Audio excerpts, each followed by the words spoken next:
Yes, g'day. Now, we got any parents out there? That's the enthusiasm you expect. All right.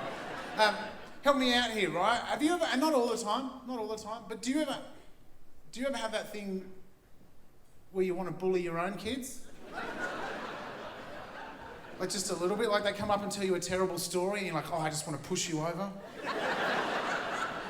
You know, kids are awful at telling stories, you know. My kid will come up and be like, oh, Dad, the other day someone came into the house with a pickaxe, just started smashing everything. What? Yeah, Dad said someone came to the house to the front door with a pickaxe, just started smashing everything. I'm like, where was this? He's like, oh, in Minecraft. I was like, fuck, lead with that, dude. You've buried the headline champ, you know? And this current generation of humans are in more desperate need of hydration than any other group of people I've met in my entire life. Anytime we leave the house, my kids are like, oh no, I didn't bring my drink bottle. Oh, we need to buy a bottle of water. Stop at the petrol station, buy a bottle of water. You're like, far out, mate, it's a 10-minute drive, you'll be fine. When I was a kid, it was like, yeah, shut up, go for a run. There'll be a tap somewhere eventually. It's in some old creep's front yard, you'll sort it out, you know? You know, anytime you go anywhere, they're like, oh, I don't have my drink bottle. I need a bottle of water. It's like, they're like dolphins being transferred between zoos or something like that, you know? Just marine biologists in wetsuits running around with buckets of water being like, keep them wet, keep them wet. Or like when worms try and cross the footpath when it's raining and they misjudge it. Next day you come out, there's just a bunch of desiccated worms on the footpath. Just a 4-year-old lying there going, drink bottle.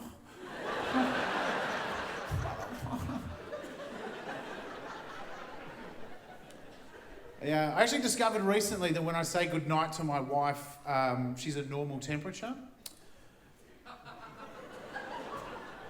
Then, you know, a couple of hours later, I'll roll over just to chuck an arm on her, you know, just, ow, just burning hot. She becomes profoundly exothermic in her sleep, you know? You pull back the dooney, you can even hear a... It's like being in bed with a depleted plutonium rod, you know? I feel like Marie Curie's husband, whatever the fuck his name was, you know? I didn't know what to do. I figured it out, right? This is what you do if you're in that situation. You need about 4 feet of aluminium foil. Then you get like a whole snapper and some lemon and some herbs. Sneak under your wife when she goes to bed. Then when she gets up in the middle of the night to go to the toilet, check it. Sometimes it needs another 45 minutes on top of your wife.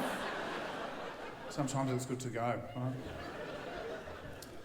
Yeah, I was eating a banh mi the other day. We all know what a banh mi is, right? Vietnamese pork roll. You know, I was eating the banh mi and I thought, do you know what? I reckon the Vietnam War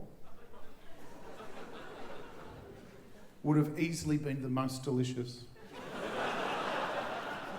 Now, don't get me wrong, right? They're all wars, none of them are great. You're always overseas shooting at people in their country, but at least at the end of a long day of doing that in Vietnam, come home, have a banh mi.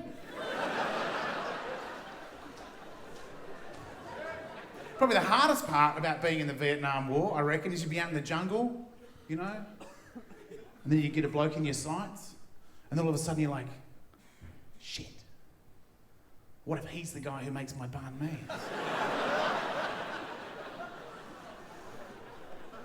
Then I was thinking about some of the other wars, you know, and what you'd be eating. World War II, spending a lot of time in France, eating a lot of French food, right? Now, French food's quite rich and quite heavy, and after you've had a big French meal, you don't feel like doing much, you know? You certainly don't feel like repelling wave after wave of Nazis.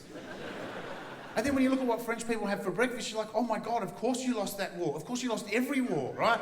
This is what French people have for breakfast, and this is the adults, right? They have a bowl of hot chocolate, like some sort of diabetic cat.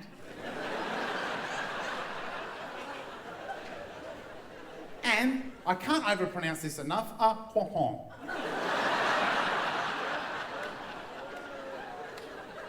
So come on, you can't win a war having hot chocolate croissant for breakfast.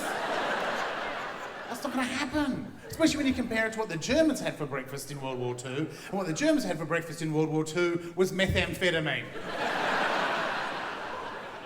Start of World War II, Nazi High Command gave out 35 million tablets of Pervitin, methamphetamine. They're like, there you go, Fritz, crush that up. Snort it off the butt of your gun. Yeah! Half an hour later, he's hanging out of a tank going 100 k's an hour across the French countryside, eyes like saucers, just being like, let's blitz the shite out of this Krieg! But if someone burst into this room right now, they just came storming up to the doors at the back and just yelled out, oh my God, I just saw a fight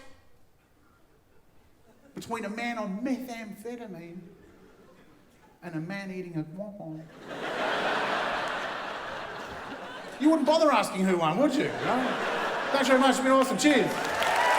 Heath Franklin, everybody, give it up!